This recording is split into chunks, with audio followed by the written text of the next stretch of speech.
नमस्कार दोस्तों, मैं गिरजेश कुमार तिवारी आप सब लोग के सामने शियर फोर्स और बेंडिंग मोमेंट डायग्राम का बहुत ही इंपॉर्टेंट लेक्चर लेके आ रहा हूँ। शियर फोर्स और बेंडिंग मोमेंट डायग्राम के 2 लेक्चर्स हो चुके हैं पहले से। ये तीसरा लेक्चर है, इंपॉर्टेंट लेक्चर है।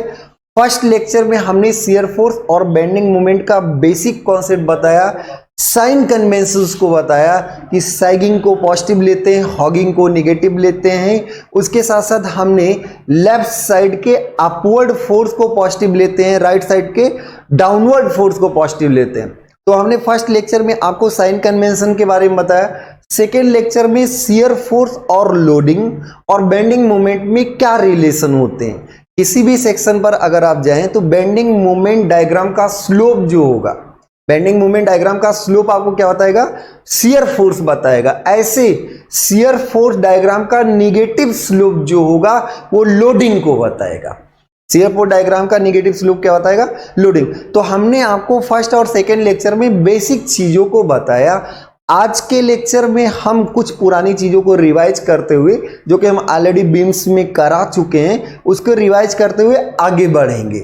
ठीक है, तो बीम क्या है, क्या डिटरमिनेट बीम है, क्या इनडिटरमिनेट बीम है, इन सब चीजों को आज हम रिवाइज करेंगे। उसके साथ साथ कुछ केसेस के शियर फोर्स और बेंडिंग मोमेंट डायग्राम हम बनाएंगे। तो इससे पहले आप सब लोग इन सारे वीडियोज को मैक्सिमम लोगों में शेयर करें। अगर पसंद आए तो लाइक करें, और अगर चैनल अभी आपने सब्सक्राइब नहीं किया है तो सब्सक्राइब कर लीजिए, जिससे आने वाले सारे वीडियोज के अपडेट आपको मिलते रहें। तो हम शुरू करते हैं शियर फोर्स और बेंडिंग मोमेंट डायग्राम का अगला तीसरा लेक्चर। पहला और दूसरा आप कर चुके हैं, नहीं देखे हैं तो उसको जाके प्लेलिस्ट में आप देख लीजिए। स्ट्रेंथ ऑफ मटेरियल प्लेलिस्ट में भी है और मैकेनिक्स के प्लेलिस्ट में भी है। उसका हमने लिंक डिस्क्रिप्शन बॉक्स में दे रखा है, उसको भी आप आसानी से सर्च करके देख सकते हैं। ठीक है, तो आगे बढ़ते हैं, अब करते हैं। तो पहले कुछ बेसिक चीजों को रिवाइज कर लेते हैं। बेसिक चीजें जैसे बीम क्या था। बीम तो हमने आपको पहले ही बता रखा कि बीम एक ऐसा स्ट्रक्चरल एलिमेंट है जो ट्रांसवर्स लोड को कैरी करने के लिए डिजाइन होता है। तो beam is a structural member, structural element subjected to multiple transverse shear load. किसी भी सेक्शन पर ट्रांसवर्स लोड को ही हम क्या बोलते हैं? Shear load. और वो लोड हो क्या सकता है? लोड में भी पॉइंट लोड या यूनिफॉर्मली डिस्ट्रीब्यूटेड लोड या फिर यूनिफॉर्मली वेरिंग लोड, और उसके साथ साथ पॉइंट कपल्स भी हो सकते हैं। उसके साथ साथ क्या हो सकता है? Point couple. कपल आपका क्या होता है? फ्री वेक्टर होता है, ये ध्यान रखिएगा। ठीक है, तो लोड में भी point load, uniformly distributed load, uniformly varying load या फिर कपल। ठीक है, आगे बढ़ते हैं। और सब चीजें आप बीम के लेक्चर में बेसिक देख चुके हैं। तो बीम एक ऐसा स्ट्रक्चरल एलिमेंट था जो ट्रांसवर्स लोड को कैरी करने के लिए डिजाइन था। बीम में भी स्टैटिकली डिटरमिनेट बीम और स्टैटिकली इनडिटरमिनेट बीम। तो ऐसे बीम्स जिनके हम अननोन रिएक्शंस को स्टैटिक इक्विलिब्रियम इक्वेशन से सॉल्व कर सकें, वो स्टैटिक डिटरमिनेट बीम होंगे। जिनको हम स्टैटिक इक्विलिब्रियम इक्वेशन से सॉल्व नहीं कर सकते, वो स्टैटिकली इनडिटरमिनेट बीम होंगे। अब स्टैटिक इक्विलिब्रियम इक्वेशन से सॉल्व करने के लिए आपके पास प्लेन में 3 इक्विलिब्रियम इक्वेशंस हैं। Sigma F X equal to 0, sigma F Y equal to 0 और सिग्मा एम इक्वल टू 0। इन 3 इक्विलिब्रियम इक्वेशन से 3 ही अननोन सॉल्व किए जा सकते हैं। तो किसी भी बीम में अगर 3 ही अननोन या 3 से कम है, 3 या 3 से कम अननोन रिएक्शंस है, तो उसको हम स्टैटिकली डिटरमिनेट बीम कहेंगे। अगर उसमें 3 से ज्यादा है, अगर उसमें 3 से ज्यादा अननोन्स है, तो उसको स्टैटिक इक्वेशन से आप सॉल्व नहीं कर सकते, इसलिए वो क्या होगा? Statically indeterminate beam. इसमें भी हमने डिटेल में बात की है। तो स्टैटिकली सिंपली सपोर्टेड बीम जो होता है वो आपका स्टैटिकली डिटरमिनेट बीम होता है। यहाँ पे एक पिन जॉइंट और एक रोलर, तो 2 और 1 3, कुल मिला के 3 अननोन्स होंगे। तो ये स्टैटिकली 3 अननोन्स और 3 आपके पास इक्विलिब्रियम इक्वेशंस, तो statically determinate beam. Over hanging beam, support तो 2 है ऐसे ही, पिन और रोलर, लेकिन इसमें क्या है? कुछ पोर्शन ज्यादा हैंग कर रहा है, तो ओवर हैंगिंग बीम। कुछ क्या होगा? सपोर्ट के बियॉन्ड भी इसकी लेंथ होगी। कैंटिलीवर क्या है? एक एंड फिक्स है, दूसरा एंड क्या है? फ्री है, तो इन सब में अननोन्स भी 3 होंगे, इक्वेशंस भी 3 होंगे। ये सब क्या कहलाएंगे? Statically determinate beam. ऐसे फिक्स बीम है, बिल्ट इन बीम इसको बोलते हैं, फिक्स बीम को। तो इसमें दोनों एंड फिक्स होता है। फिक्स बीम में बोथ एंड फिक्स होगा। अगर दोनों एंड फिक्स होंगे तो 6 अननोन्स आएंगे। हाँ, स्टेबिलिटी बढ़ेगी, पर अननोन 6 होंगे। स्टैटिक इक्वेशन से आप सॉल्व नहीं कर पाएंगे, तो आपको कुछ और भी जुगाड़ करने पड़ेंगे, इसलिए स्टैटिकली इनडिटरमिनेट बीम होगा। ऐसे प्रॉप्ड कैंटिलीवर बीम है। प्रॉप्ड कैंटिलीवर बीम में क्या होगा कि जो आपका कैंटिलीवर में फ्री एंड था उसको भी आप सपोर्ट देंगे। तो 3 अननोन तो यहां आएगा ही आएगा, उसके साथ साथ एक अननोन और आ जाएगा। 4 अननोन होंगे, सॉल्व नहीं हो पाएगा। कॉन्टिन्यूअस बीम में 2 से अधिक सपोर्ट्स होंगे, 2 से अधिक सपोर्ट्स होंगे। तो अगर 2 से अधिक सपोर्ट्स होंगे तो उसमें भी नंबर ऑफ अननोन्स बढ़ जाएंगे और फिर उसको भी सॉल्व करना टफ होगा, इसलिए क्या कहलाएंगे? Statically indeterminate beam. Degree of determinacy, ये सारी चीजें हमने आपको डिटेल में बीम्स के लेक्चर में कराया है, तो बीम को आप सीक्वेंसली और डिटेल में पढ़ें। ठीक है, आगे बढ़ते हैं। आगे द बीम इन व्हिच, कौन सी बीम? जिसमें the beam in which reactions at supports, कौन सा? Reactions at the support can be found by static equilibrium equations. ऐसा कोई भी बीम जिसमें सपोर्ट का रिएक्शंस स्टैटिक इक्विलिब्रियम इक्वेशन से प्राप्त किया जा सके। The beam in which reactions at the support can be found by static equilibrium equation is called statically determinate beam. Determine beam, determinate beam. ठीक है, तो static equilibrium equation sigma F X equal to 0, sigma F Y equal to 0 और sigma कोई भी point आप ले लीजिए। कोशिश करिए कि ज्यादातर अननोन आपके मोमेंट इक्वेशंस में ना आए। ठीक है, तो ऐसे ये 3 इक्वेशंस है। अगर 3 अननोन्स होंगे तो आप आसानी से सॉल्व कर सकते हैं। अगले, हाउएवर, जबकि if additional information are needed, तीनों आपके स्टैटिक इक्विलिब्रियम इक्वेशन से सॉल्व नहीं हो पा रहा है, कोई एक एडिशनल इंफॉर्मेशन की जरूरत है, कोई एक्स्ट्रा कंपैटिबिलिटी इक्वेशंस की जरूरत है। However if additional informations are needed to calculate the reaction, to calculate the reaction in the beam, then such type of beam is called, such type of beam is called statically indeterminate beam. जैसे आपका propped cantilever beam, तो इसमें आपको unknown reactions निकालने के लिए extra equations की जरूरत होगी। डिफ्लेक्शन इक्वेशंस हम यूज करेंगे, तो डिफ्लेक्शन में हम सुपरपोजिशन थ्योरम लगाएंगे। एक्स्ट्रा इक्वेशंस की जरूरत होगी, तो इसलिए क्या कहलाएगा? Statically indeterminate beam. अनिश्चित है भाई, स्टैटिकली निश्चित नहीं है। आगे, For statically indeterminate beams, number of reactions should be greater than number of useful equilibrium equations या number of equilibrium equations 3। तो इस केस में number of reactions 3 से ज्यादा होंगे और वो indeterminate होगा। अगला देखते हैं, जैसे अब इसको भी थोड़ा ध्यान लिए। फिक्स बीम के केस में जब आपका फिक्स सपोर्ट होगा, सपोर्ट टाइप्स ऑफ सपोर्ट में रोलर सपोर्ट के केस में रिएक्शंस एक ही आता है, जैसे ये रोलर सपोर्ट। तो इस केस में जो आप फ्री बॉडी डायग्राम बनाएंगे तो इसमें एक ही रिएक्शन है, क्योंकि ये एक ही मोशन को रेजिस्ट करता है। इधर आप दाएं बाएं जा सकते हैं, इसके बाद घूम सकते हैं। तो जो हम अलाउ कर रहे हैं तो हम रुकावट नहीं करेंगे ना। हाँ, ऊपर नीचे नहीं आ सकता। अगर नीचे आना चाहोगे तो हम रोकेंगे, तो सिर्फ एक ही रिएक्शन आएगा। लेकिन अगर यही आपका हिंज ज्वाइंट है, यही आपका यहाँ पे क्या है? हिंज ज्वाइंट है, तो हिंज ज्वाइंट घूमने तो देगा, घूमने का रोटेशन अलाउ करेगा, पर दाएं बाएं भी नहीं जा सकते, ऐसे आगे पीछे नहीं जा सकते, ऊपर नीचे भी नहीं जा सकते। तो इसमें कितने रिएक्शंस होंगे? 2 रिएक्शंस आएंगे, एक इधर की तरफ और एक इधर की तरफ। अगर यही आपका फिक्स सपोर्ट है, यही आपका क्या है? फिक्स सपोर्ट है, तो ये घूमने भी नहीं देगा। फिक्स सपोर्ट इसको घूमने भी नहीं देगा, तो इसमें आपके 3 अननोन रिएक्शंस आएंगे, एक्स डायरेक्शन में भी और एक वाई डायरेक्शन में भी, उसके साथ साथ एक मोमेंट भी आएगा। तो ऐसे आपको ये बेसिक 3 ही आते रहते हैं, और भी ढेर सारे टाइप्स ऑफ सपोर्ट्स हो सकते हैं, फ्री बॉडी डायग्राम में हमने कराया है। तो खैर इसको देखिए, तो ये आपका रोलर सपोर्ट में 1 रिएक्शन, हिंज सपोर्ट में 2 रिएक्शन और फिक्स में 3 रिएक्शंस होते हैं, ठीक है।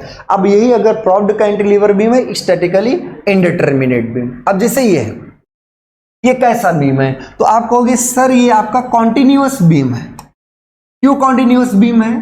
क्योंकि इसमें 2 से अधिक सपोर्ट है। ऐसा कोई भी बीम जिसमें 2 से अधिक सपोर्ट हो कॉन्टिन्यूअस बीम कहलाता है। तो जब आप इसका फ्री बॉडी डायग्राम बनाएंगे तो इसमें आप एक जगह हिंज सपोर्ट है, ये आपका हिंज सपोर्ट है, एक जगह आपका क्या है, रोलर सपोर्ट है। ये देखिए हिंज तो है पर यहां पे क्या है, रोलर। नीचे हम देख रहे हैं ऐसे यहां पर भी आपका क्या है, ये रोलर सपोर्ट है। तो रोलर सपोर्ट में 1 रिएक्शंस आएंगे। पहले तो हमने फ्री बॉडी डायग्राम में एक्सटर्नल लोड दिखाया, जितने फ्री बॉडी डायग्राम में पहले हमने एक्सटर्नल लोडिंग दिखा दिया, उसके साथ साथ हर एक सपोर्ट की अपनी रजिस्ट करने की कैपेबिलिटी होती है, अपनी रजिस्ट करने की क्षमता होती है। तो इसमें ये कहेगा हम इधर भी नहीं जाने देंगे और ऊपर नीचे भी नहीं जाने देंगे। ऐसे रोलर कहेगा कि हम ऊपर नीचे नहीं जाने देंगे, और ये भी रोलर ऊपर नीचे नहीं जाने। तो कितने अननोन रिएक्शंस हुए, 2 और 1 3 और 1 4। Total number of unknown reactions क्या हैं, 4। आपके पास इक्विलिब्रियम इक्वेशंस कितने हैं, इक्विलिब्रियम इक्वेशंस हमेशा कितने होंगे, 3।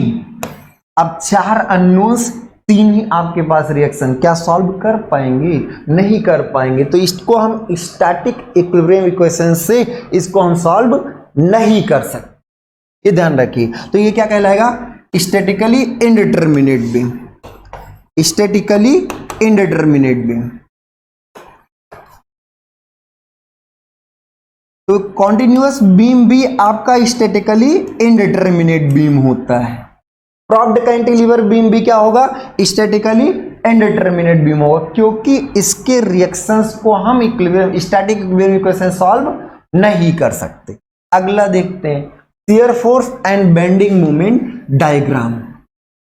यही आपका बेसिक लेक्चर आज का, shear force and bending moment diagram. Shear force क्या होता है, किसी भी प्लेन में जो नेट ट्रांसवर्स लोड है वही शियर फोर्स है। उस प्लेन में नेट ट्रांसवर्स लोड ही क्या है, शियर फोर्स है। ऐसे किसी भी प्लेन में नेट मूवमेंट जो है वही आपका बेंडिंग मूवमेंट है। अब क्या है कि ये प्लेन टू प्लेन बीम के लेंथ के अलोंग बदलता रहता है।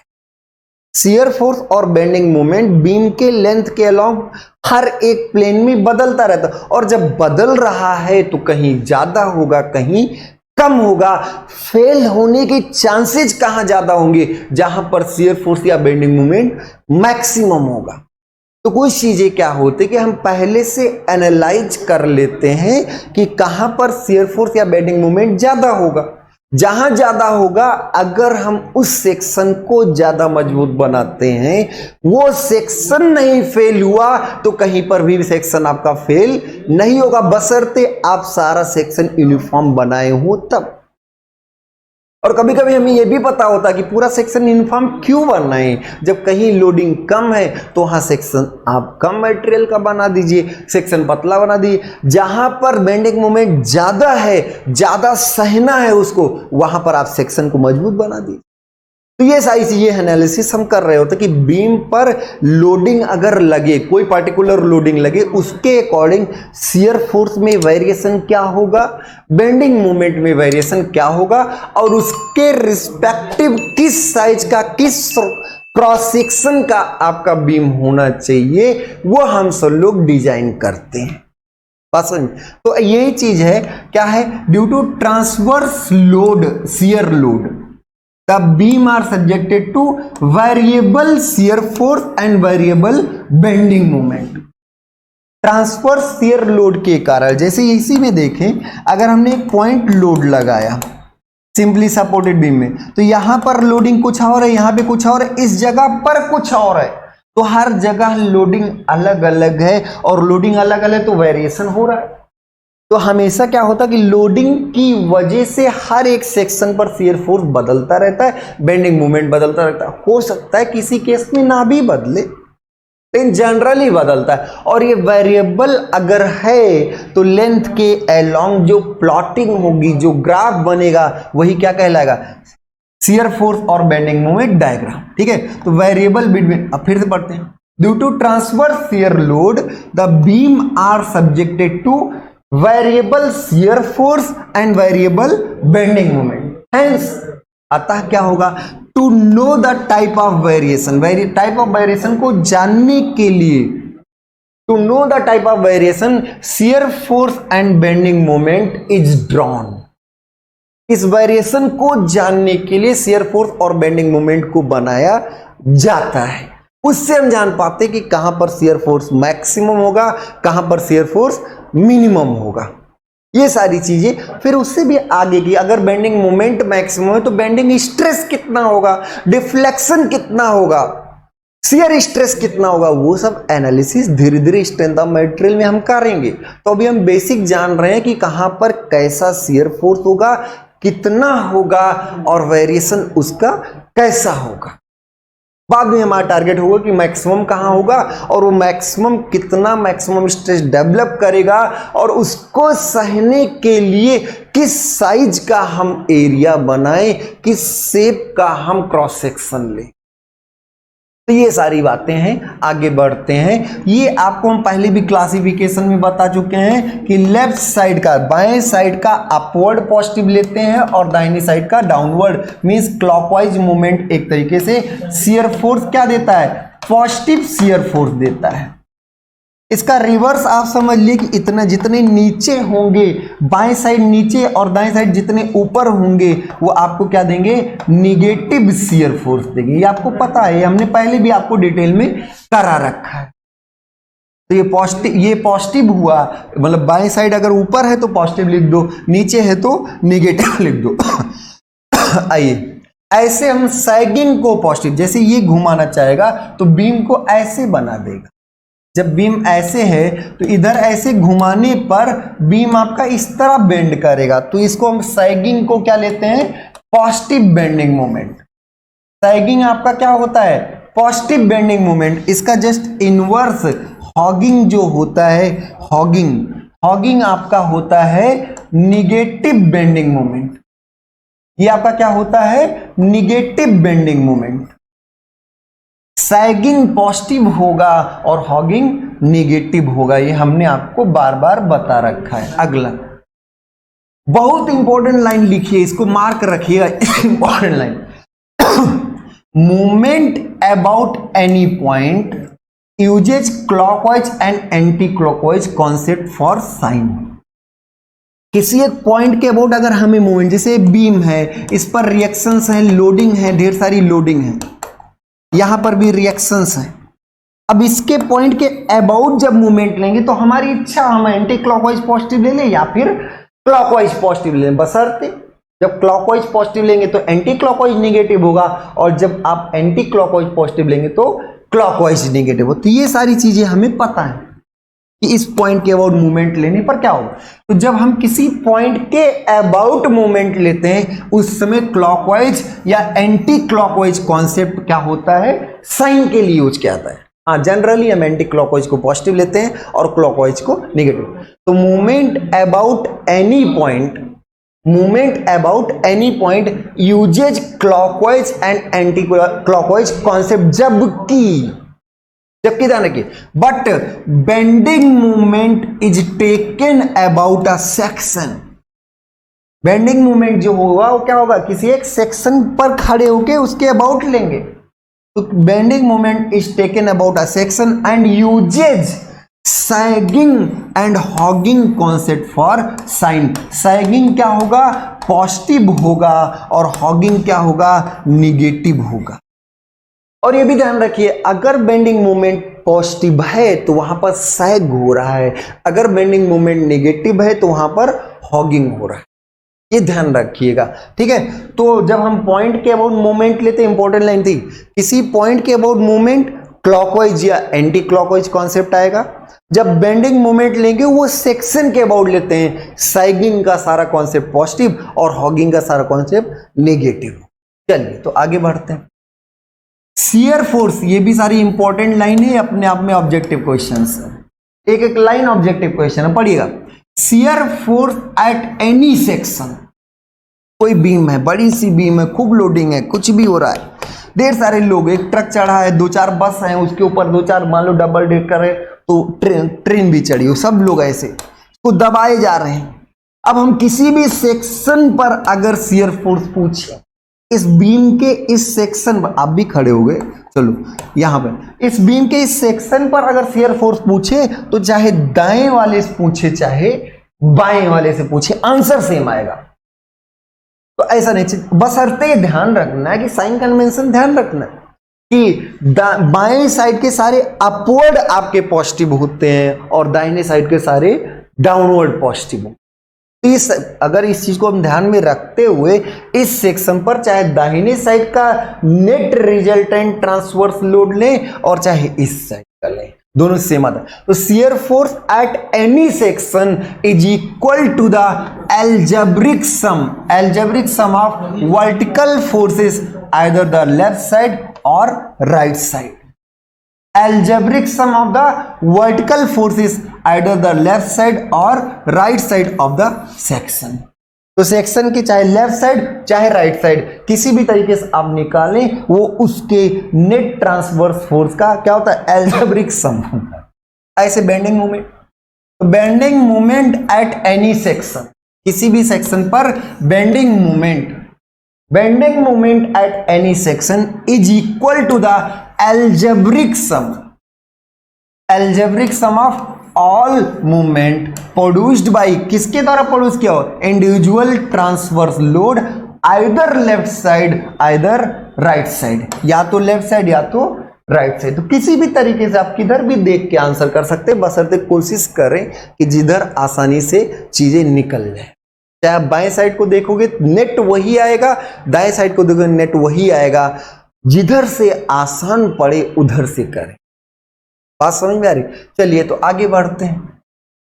सिंपली एग्जांपल, पहला एग्जांपल है, मोस्ट इंपॉर्टेंट एग्जांपल है, simply supported beam point load at mid point. Question आता है कि सिंपली सपोर्टेड बीम पर पॉइंट लोड है, कहां पर, मिड पॉइंट पर पॉइंट लोड है, उसका एसएफडी और बीएमडी बनाइए, उसका एसएफडी और बीएमडी बनाइए। तो खैर इसको हम सब लोग डिटेल में करते हैं, बहुत आसान चीजें होती है, डरने की कोई बात नहीं।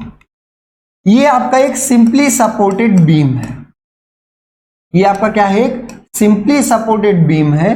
इसके मिड पॉइंट पर आपने कोई एक पॉइंट लोड W लगा दिया। इस W का मान कुछ भी हो सकता है, 10 न्यूटन, 12 न्यूटन, 15 किलो न्यूटन, कुछ भी हो सकता है। ऐसे AB आपका एक बीम है और C आपका क्या है, mid point, simply supported beam. तो सबसे पहला स्टेप बीम की एनालिसिस का होता है कि आप फ्री बॉडी डायग्राम से रिएक्शंस निकालें।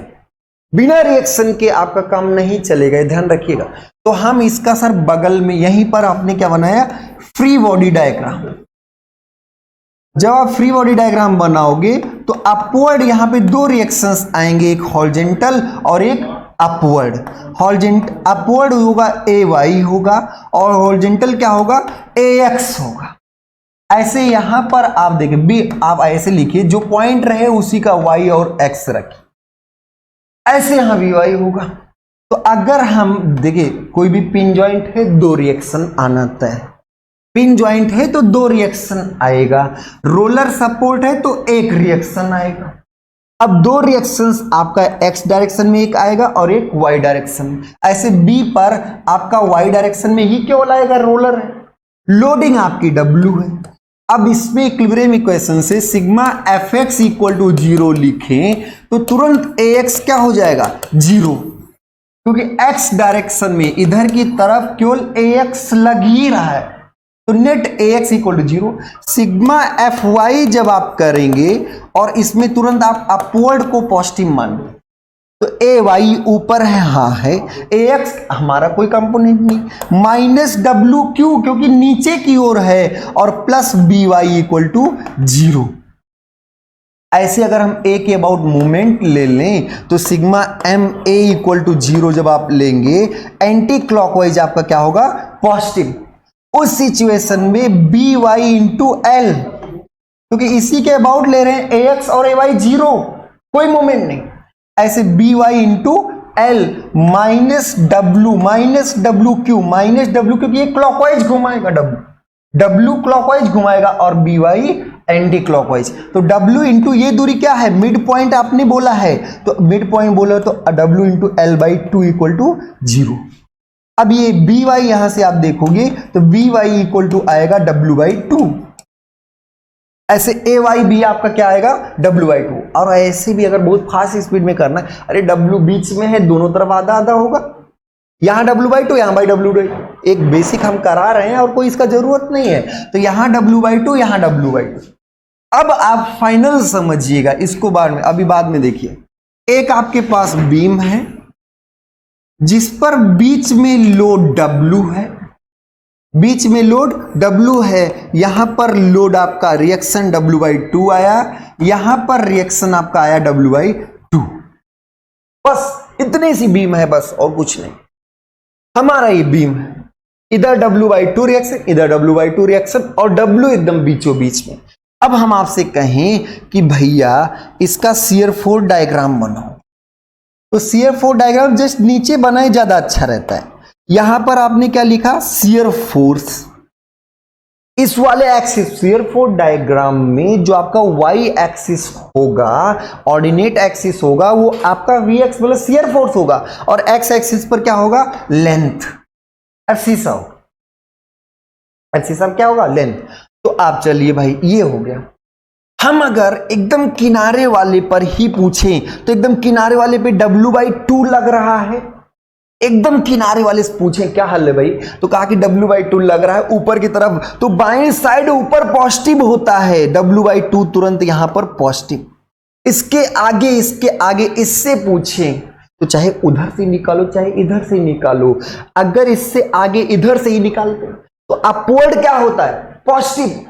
तो इधर ये भी कहेगा भैया डब्ल्यू बाई 2 है, यहां वाला भी बताएगा डब्ल्यू बाई 2 है, यहां वाला भी बताएगा डब्ल्यू बाई 2। अच्छा किसी ने कहा नहीं हम बाएं साइड देखने का मजा आता, बाएं साइड देखें, तो सर दाहिने साइड, बाएं साइड तो डब्ल्यू बाई 2 हर जगह दिख रहा है। और एक बात और हम आपको बता दें कि जो डब्ल्यू होता है वो minus D V upon D x होता है। अब यहां पे अगर डब्ल्यू, कोई बीच में लोडिंग ही नहीं है भाई, यहां कोई लोड ही नहीं है, तो क्या आपका शियर फोर्स चेंज होगा? अगर बीच में कोई लोडिंग नहीं है, बीच में कोई लोडिंग नहीं है, तो डीवी इक्वल टू क्या होता है, माइनस डब्ल्यू डी एक्स। अब यहां पर कोई लोडिंग है ही नहीं, तो क्या शियर फोर्स में कोई चेंज होगा, नहीं होगा। और ऐसे भी अगर किसी ने दाहिने साइड देखो तो दाहिने साइड पूछो क्या हाल है भैया, कहा डब्ल्यू नीचे डब्ल्यू बाई 2 ऊपर, नीचे इस इधर के नीचे वाले पॉजिटिव होते हैं, तो डब्ल्यू माइनस डब्ल्यू बाई 2 होगा, डब्ल्यू बाई 2 ही तो आएगा। तो चाहे इस साइड देखो चाहे इस साइड देखो, हर जगह डब्ल्यू बाई 2, हर जगह डब्ल्यू बाई 2। और जब कोई लोडिंग नहीं होगा तो शियर फोर्स डायग्राम का निगेटिव स्लोप ही लोडिंग होता है, लोडिंग 0 है मतलब शियर फोर्स में वेरिएशन 0 है। तो ये W by 2 W by 2 W by 2 हर जगह, हर एक सेक्शन में, चाहे जहां देखे डब्ल्यू बाई 2। लेकिन जैसे ये जंप मारे, जैसे इसके जस्ट बगल आए, जैसे ही हम इसके क्या हुआ, जस्ट बगल आए, तुरंत कहा नहीं अब डब्ल्यू बाई 2 ऊपर है और डब्ल्यू नीचे है, डब्ल्यू बाई 2 ऊपर और डब्ल्यू नीचे। तो ध्यान रखिए जहां पर भी कंसंट्रेटेड लोड होगा, जहां पर भी क्या होगा, कंसंट्रेटेड लोड होगा, वहां पर shear force diagram suddenly change होगा। जहां पर भी कंसंट्रेटेड लोड होगा वहां पर shear force diagram suddenly change, मतलब आप इस पार थे तो डब्ल्यू बाई 2 हर जगह दिख रहा, लेकिन जैसे इस पार हुए सर डब्ल्यू बाई 2 ऊपर और डब्ल्यू नीचे, नीचे बाएं का नीचे निगेटिव होता है, तो नेट, अब आपका नेट क्या आएगा, इस सेक्शन पर अगर नेट पूछा है, इधर से पूछोगे तो भी डब्ल्यू बाई 2 निगेटिव, क्योंकि दाहिने साइड अपवर्ड पॉजिटिव होता है और अगर इससे पूछे तो W/2 ऊपर और W नीचे, तो नेट क्या आएगा, नेट निगेटिव ही तो आ जाएगा, अचानक सा चेंज होगा, कितना हो जाएगा ये -W/2। अब हर एक सेक्शन में फिर देखेंगे कांस्टेंट। तो जब भी आपका पॉइंट लोड होगा उस समय वहां उस सेक्शन पर आपका shear force diagram suddenly change होगा, ये बात ध्यान रखिएगा। पॉइंट लोड के केस में shear force diagram sudden change, और कितना चेंज होगा, चेंज अगर पूछे, अरे भैया हम थे W/2 और हो गए -W/2, तो चेंज कितना हुआ, W/2 हुआ कि W? अगर आप चेंज हो गए, पहले W/2 पॉजिटिव में थे और W/2 निगेटिव हो गए, तो टोटल चेंज कितना हुआ, W हुआ।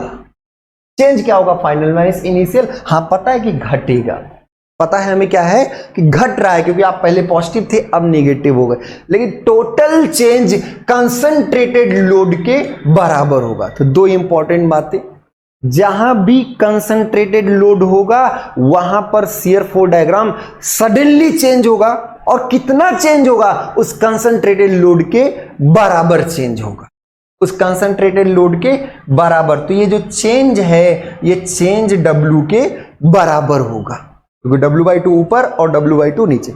एक और बात, पॉइंट लोड के केस में कैसा डायग्राम दिख रहा है, डब्बा डब्बा। डब्बा क्या होता है भाई, रेक्टेंगल होता है।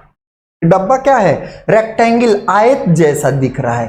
तो पॉइंट लोड के केस में शियर फोर्स डायग्राम आपका क्या होगा, रेक्टेंगल होगा, आयत होगा पॉइंट लोड के केस में। तो ये सब कितनी ऑब्जेक्टिव क्वेश्चन है, कौन सी नई बात है यार, बड़ी बड़ी चीजें ऐसे छोटे में सीख लो, ठीक है। तो पॉइंट लोड के केस में शियर फोर्स डायग्राम रेक्टेंगल होगा, क्या होगा, रेक्टेंगल होगा। बात समझ में आ रहा है ना? तो फिर आगे बढ़ते हैं। हो गया ना शियर फोर्स डायग्राम, मामला खत्म। W/2 पॉजिटिव, अचानक गच्चा और W, फिर उसके बाद -W/2। तो शियर फोर्स डायग्राम ऐसा होगा, ऐसे W/2 पहले और -W/2। बेंडिंग मोमेंट डायग्राम पर बात करते हैं, बेंडिंग मोमेंट डायग्राम पे, ये आप सब लोग को समझ में आ गया होगा। तो अब बेंडिंग मोमेंट को हम आगे लाते हैं, अगला इसी में, ठीक है। तो एक ऐसी बीम है, छोटी सी बिंदु सी, यहां W लोड लगा रखे हो, रिएक्शन W/2 आ रहा है। कुछ लोग जल्दी से मार सकते हैं W/2 यार, बेसिक आपको हमेशा कैलकुलेशन करने की जरूरत नहीं है, बीचों बीच में लगाए, आधा आधा बंटवारा होगा, ठीक है। तो W/2 रिएक्शन। अब क्वेश्चन ये है कि बेंडिंग मोमेंट का क्या हाल है। ओ, एकदम किनारे पे जाके पूछे, बेंडिंग मोमेंट डायग्राम बनाने जा रहे हैं, एकदम किनारे पर जाके पूछ, जितने पार्ट में, जितने पार्ट में लोडिंग रहे उतने पार्ट में आप इसको डिवाइड कर लिया करिए। तो देखिए यहां पे आधे पर एक लोडिंग है, उतने पार्ट में डिवाइड कर दो। अब यहां पर आपका W/2 ऊपर की तरफ, ठीक है। तो एकदम किनारे पर जाइए तो बेंडिंग मोमेंट क्या आएगा, 0, सुनना, कहेगा कोई है ही नहीं हमें मोड़ने वाला भाई। तो एकदम किनारे पर अगर हम कह रहे नहीं, हम दाहिने से देखें, क्यों दाहिने से, बाएं से मामला चल जा रहा है, यहाँ के बाएं देखो, एकदम बाएं देखो, कोई है क्या, नहीं है। तो इसके बाएं जब कोई है ही नहीं, तो यहां पर आपका बेंडिंग मोमेंट कोई घुमाने वाला नहीं, एकदम उसी पर। हाँ यहां पर है, इस सेक्शन पर जरूर है, पर इस सेक्शन पर है तो क्या वो मोमेंट डेवलप कर पाएगा उसी सेक्शन पर, नहीं। आगे बढ़े, x दूरी ऐसे गए, x दूरी गए, तो इससे पूछे क्या हाल है, इसने कहा W/2 ने हमें घुमाया है, W/2 ने घुमाया है, यहां पर क्या कराया है, सैग कराया है, ऐसे ऐसे मोड़ना चाहे तो ये क्या है, सैग, और इससे की वजह से मोमेंट क्या आएगा, W/2 इंटू x। तो जैसे अब आप देखेंगे 0 से स्टार्ट होगा, जैसे जैसे x बढ़ाते जाएंगे ये मान बढ़ता जाएगा। और वैसे भी हमें पता है कि आपको पता है कि आपका शियर फोर्स डायग्राम अगर हम देखें तो शियर फोर्स डायग्राम यहां पे क्या है, कांस्टेंट है। शियर फोर्स डायग्राम क्या है, कांस्टेंट है। और अगर शियर फोर्स डायग्राम कांस्टेंट है तो बेंडिंग मोमेंट डायग्राम क्या होगा, लीनियर होगा। ये बेंडिंग मोमेंट डायग्राम लीनियर क्यों होगा, शियर फोर्स जो होता है वो बेंडिंग मोमेंट का ही क्या होता है, स्लोप होता है। तो अगर ये कांस्टेंट है तो उसका स्लोप कांस्टेंट है, बेंडिंग मोमेंट डायग्राम का स्लोप कांस्टेंट। और कांस्टेंट स्लोप किसका होता है? स्ट्रेट लाइन का।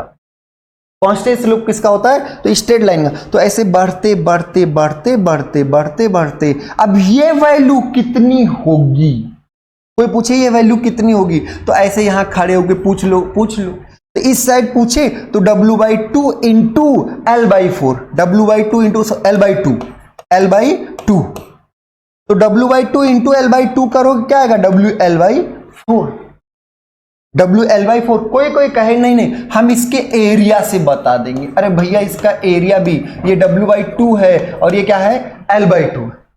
ये W/2 है और ये क्या है? L/2। तो इसका एरिया क्या होगा? WL/4। तो शियर फोर्स डायग्राम का एरिया जो होगा वही चेंज इन बेंडिंग मोमेंट बताएगा। पहले 0 था, अब जो हो गया वही तो एरिया होगा। तो WL/4 हो गया।